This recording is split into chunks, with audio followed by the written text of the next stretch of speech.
Okay, hello, kamusta ka na? Once again, I'm Raymond Gerald Tabakin. I hope you're doing fine. I hope you're doing great. Okay, I hope ini-enjoy mo. Okay, ini-enjoy mo pa rin yung business mo. I hope na excited ka pa rin, okay, sa ginagawa mo. Excited ka pa rin na, alam mo, magkaroon ka ng resulta. Excited ka, okay? Excited ka na ginagawa mo tong business mo kasi, okay, this is the best industry in the world. Okay, so parang, di ba, alam mo, itong class industry which is making money online business, okay, either network marketer ka man, affiliate marketer, internet marketer, okay, kasi dito mo mararanasan, okay, yung income na gusto mong makuha. Okay? Kasi ito, time freedom nga, 'di ba? Saka financial freedom na nasa bahay ka lang kasama pamilya mo.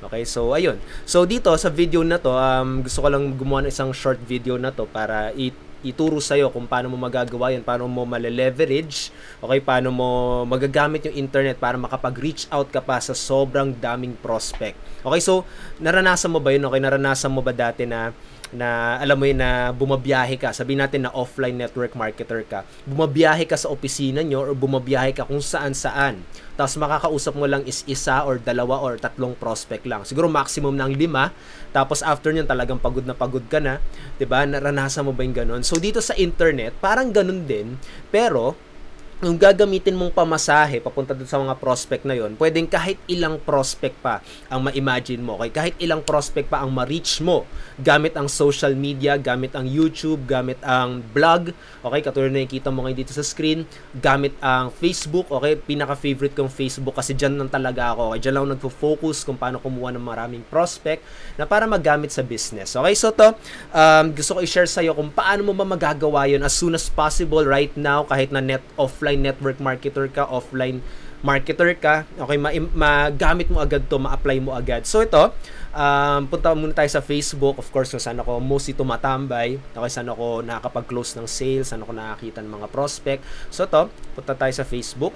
Dito sa Facebook mo, okay, may makikita ka dito sa kaliwa, Ads Manager. Kung wala, pwede mo i-search dito, Ads Manager sa search bar.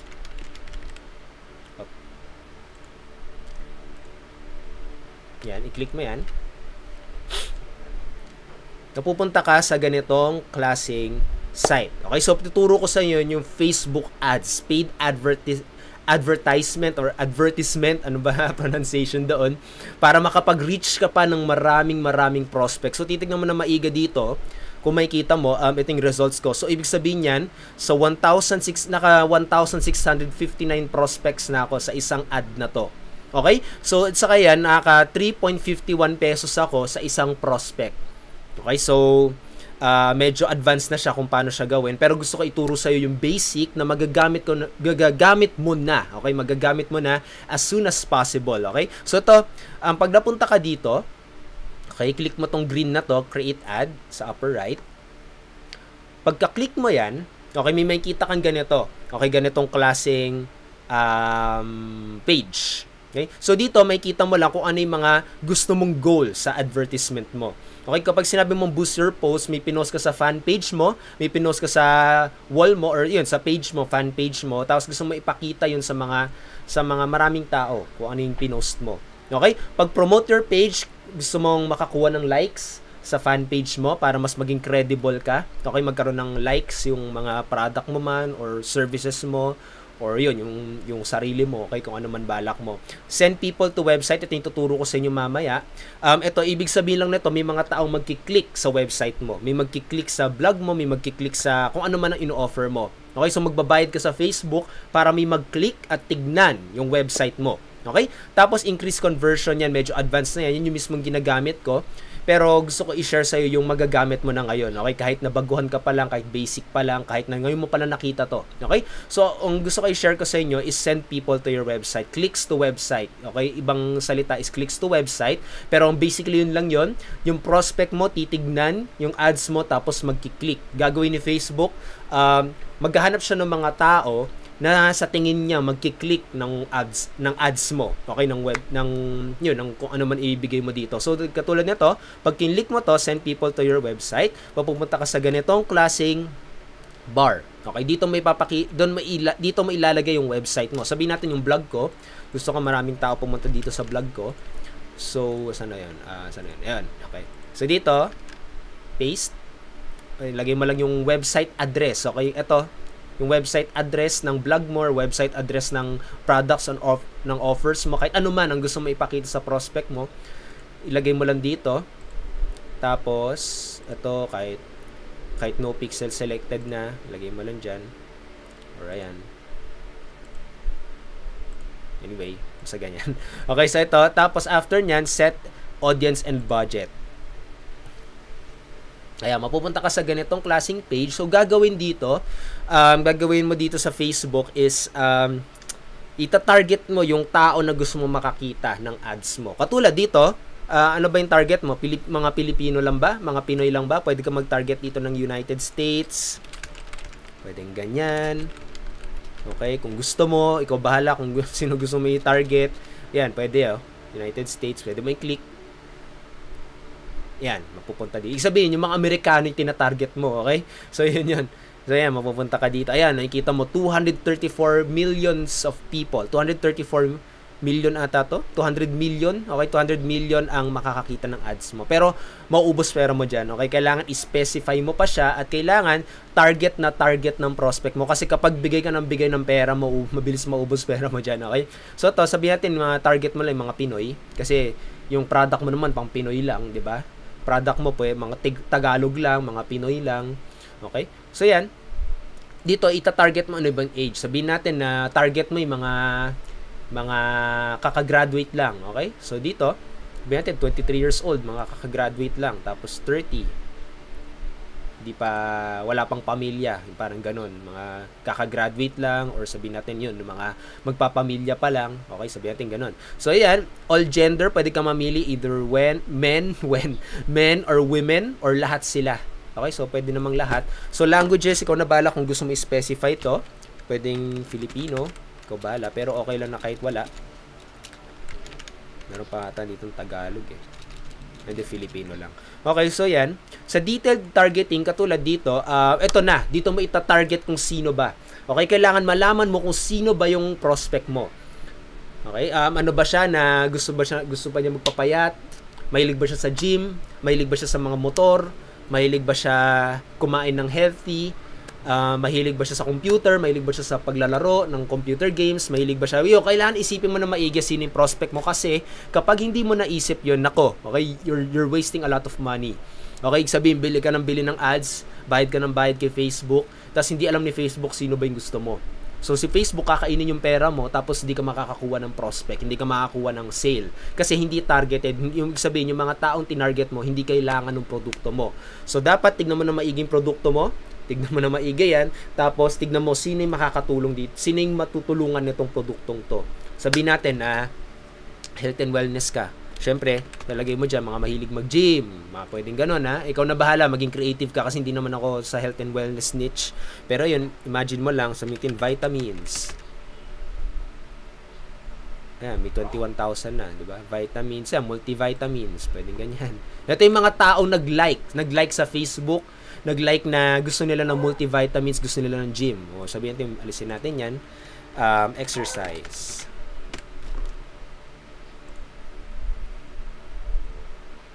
Boom, 25,000. Okay, so ang alam ko, pwede dito is 80,000, pwede. So mag-tweak ka lang, laro-laruin mo lang yung ads, pwedeng sabihin natin yung age, pwede mong lakihan kapag masyadong maliit. Ayan, para hindi naman masyadong konti yung tao, okay? So ayan, paglaruan mo lang siya. Okay? Sabihin natin, lagay mo na 50. Para marami-rami naman. Okay, so 40. Pwede ka pa magligdag. Ano pa? Fitness.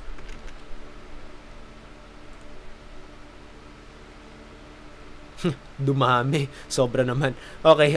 So, basta yan. Okay, laro-laruin mo lang kung ano sa tingin mo. So, ayan. Tapos, after dyan, eto dito may aning budget mo. Sabihin dito per day. Okay, per day. So, sabihin natin yung budget mo, 100 per day lang. Gagawin ni Facebook, uubusin niya yung 100 mo, pero magpapa-click siya. May mga magki-click. Okay, may mga mahabulin niya yung mga prospect na tinarget mo dito na magki-click sa website mo. Okay, so parang imagine mo, sabihin natin yung produkto mo is 2,000 pesos. kapag kumita ka, kapag bumili, may kita kang 2,000. Isipin mo, naka 100 per day ka, pero kada araw naka 2,000 ka naman. So, 'di ba, ang saya, 'di ba? Ang laki ng ROI. So, ayan, laki ng return of investment mo, laki ng kita mo, ibig sabihin. Okay, so ayan, okay. Ibig sabihin ng impressions, ipapakita ni Facebook sa maraming tao yung ads mo. Pero mas ganun, okay? So, ipapakita niya yung impressions. Pero ako kasi, kapag nag-ads ako, ito lang pinipindot ko eh. Ibig sabihin, hinahayaan ko na si Facebook, ano na yung para sa kanya. Okay? Ano na yung gusto ko si Facebook na yung magtrabaho niyon.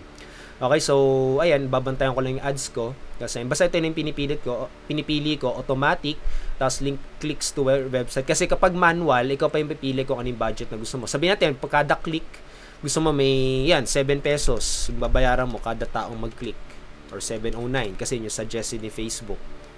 Or ayan, may range siya dyan, pwedeng 6.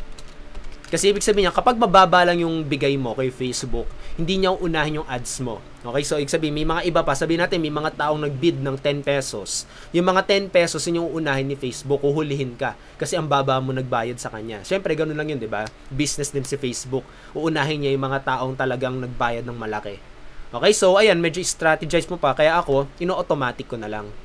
Okay? So hindi less na sakit sa ulo sa sa pagbabudget at sa mathematics, mga ganun. So ayan, pero basta dapat alam mo yung ginagawa mo, okay? So ayan, after niyan, kapag okay na, masaya ka na sa ginawa mo, okay? Click mo na tong choose ad creative. Okay? Yan, okay. So dito ayan, single image or video ads, pwede na yan. Kasi yan, ito na yung makikita mo, ito yung mga makikita ng mga prospect mo sa timeline niya. Okay? 'Di ba may nakikita kang ganitong klase sa Facebook mo na mga may ads na ganyan, 'di ba? May scroll pa. Ganyan nila ginagawa yan para mas marami pang makakita. Okay, so to ang pwede mong gawin diyan is katulad ako kasi ginagawa ko single image lang.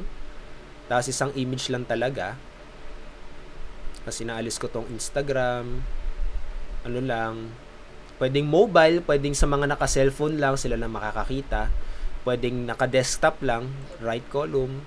Ako ginagawa ko, tinatanggal ko lahat to, pati mobile, tas desktop, right column.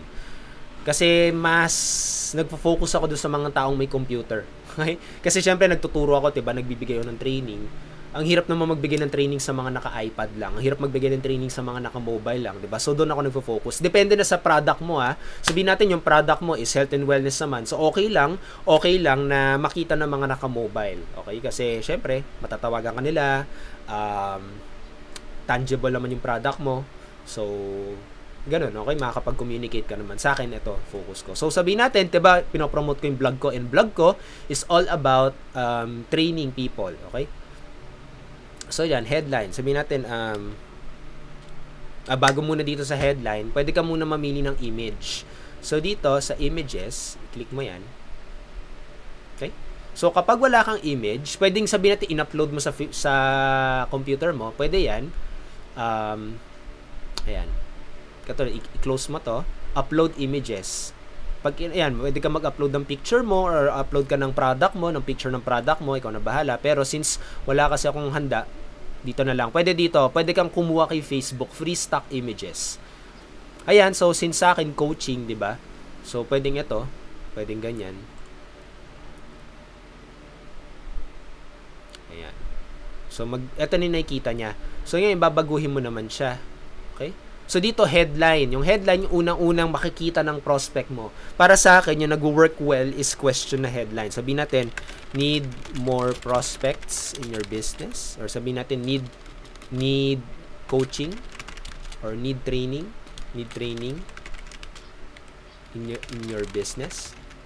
Yan lang, medyo sumusobra siya. So, may limit lang. Pero sabihin mo na lang, sabihin natin, free video training. Or need trainings. Sabihin natin ganun. Need online trainings. Or pwede sabihin natin free. Okay? Free video trainings. Okay? Kasi ganoon naman yung vlog ko, diba? Puro free video training. Pero kapag makapag-isip ka ng something question, katulad, mag-isip ka ng problem ng prospect mo, katulad, want to lose weight? Pwedeng ganon, diba? So, ikaw na bahala kung paano yan. So, ayan. dito sa text, ito yung makikita nila sa taas.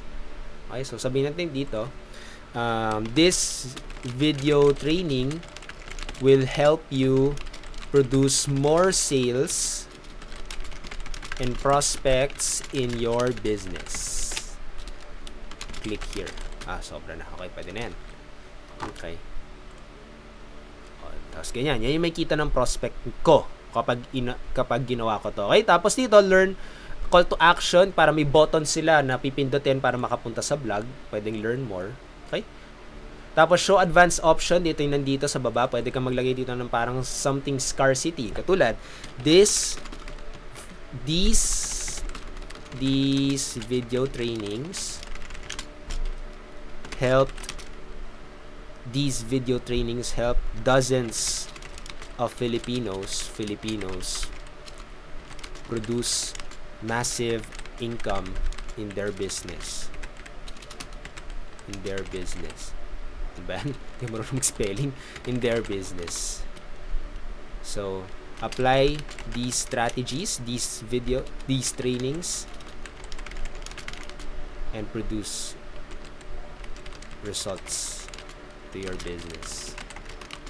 Click here while it's free. Pwedeng ganun, di ba? Tapos pwede mo makita dito. Ayan, di ba? Ayos. So, ayan, display link kung gusto mong baguhin to, pero sa akin okay naman. Ayan, tapos place order. So, hindi ko pipindutin to kasi babayaran ko yan. Sample lang to. So, basically, para ma-place order mo siya, kailangan mo ng sabihin natin, may ibang tao gumagamit ng Union Bank Ion Card. Ginagamit nila yon. May iba gumagamit ng Smart Money Card. Okay? Ano na siya? Prepaid reloadable card. Okay? Reloadan mo lang sa bangko. Hindi mo kailangan ng credit. Hindi mo kailangan mangutang sa bangko. Gagawin mo, yung card na yon, magtanong ka lang sa mga banks na meron silang e-prepaid loadable card. Okay, ito yung mga card na ginagamit sa internet para makapag-shopping ka sa internet. So, gagawin mo doon, ilo-load mo lang, magtatanong ka kung paano mag-deposit ng pera doon. Tapos, de-depositan mo lang, para ka nag-load sa cellphone, ganun. Tapos, yun yung gagamitin mo. Okay? So, sa yun, pwede siya. Ang pwede kay Facebook, ang alam ko, Union Bank Ion Card, Smart Money Card, may gumagamit yon. GCash, may iba gumagamit din yon. Ginagamit ko is RCBC My Wallet card. It works good, okay? Pwede mong gamitin yon. Yung mga madalas yung mga card na to is worth 100 pesos lang sa bangko, tapos magtatanong ka lang, okay? So, pwede na agad yon. Tapos, i-input mo lang dyan yung card number, tapos sundan mo lang instructions si Facebook para i-approve yung ads mo, okay? So, yon. Of course, i-search mo rin sa Google, ito rin, para malaman mo kung applicable yung ads mo. Pwede kang pumunta kay Google. Tapos, i-search mo dito. Ito rin, bago ko tapusin tong video na to kasi mahalaga to, lagay mo Facebook Ads Policy. Ayan. Tapos, Advertising Policies. Pindutin mo yan kapag lumabas yan. Tapos, basahin mo ng maigi to. Okay? Kasi, kapag hindi mo sinunod to, ibaban ni Facebook yung account mo. And ayoko mangyari sa yun. So, aralin mo ng maigi ito. Okay? Sobrang aralin mo. Madali lang naman siyang basahin. Ayan. Very friendly naman. Di siya masakit sa mata. So, para malaman mo ano yung mga ma-approve. Kasi ayoko naman maban yung Facebook account mo. Okay? So, yun naman. I hope na ma-apply mo agad to sa business mo para dumami yung prospects mo, para mas magkaroon ka ng time freedom kaysa lumabas sa bahay, kaysa mamasahe, makipagsiksikan sa MRT, makipagsiksikan sa jeep, sa bus, kung ano man isipin mo. Okay? Saan man ikaw sisiksik. Okay? So, I hope na ma-apply mo to para magkaroon ka ng mas maraming freedom sa business mo. Okay? So, once again, this is Raymond Gerald Tabaque, and I hope kapag nagustuhan mo to, pwede ka mo i-click yung link, click the like button, leave comment below, okay? Kapag may questions ka, gusto kitang makausap, gusto kong makipag-socialize sa'yo para matulungan kita sa business mo, okay? Post any questions dyan sa comment box, okay? And ayun, tulungan tayo sa business mo, and share this content kung sa tingin mo makakatulong to sa mga partners mo, sa mga ka-team mo, mali mo, lumaki yung team mo dahil dito. Okay, magkaroon sila ng idea. And ayun, kung gusto mo pa ng mga ganitong klaseng training, sa baba na to may button, i-click mo yung button na yan para makatanggap ka pa ng mga free training dito. Nagpapadala ako everyday ng mga free training tungkol sa internet, kung paano mo ma-apply yung internet sa business mo. Okay, para mas marami ka pang freedom, mas marami ka pang financial and time freedom kasama ang pamilya mo while using the internet. Okay, so napakalupit lang. So once again, this is Raymond Gerald Tabaque. Hope to see you again on the next video. Have a great day. Have an awesome day. Till next time again, my friend, my friend, my friend. You can do this. This is your success. This is your year. No one can stop you. Okay? So have a great day.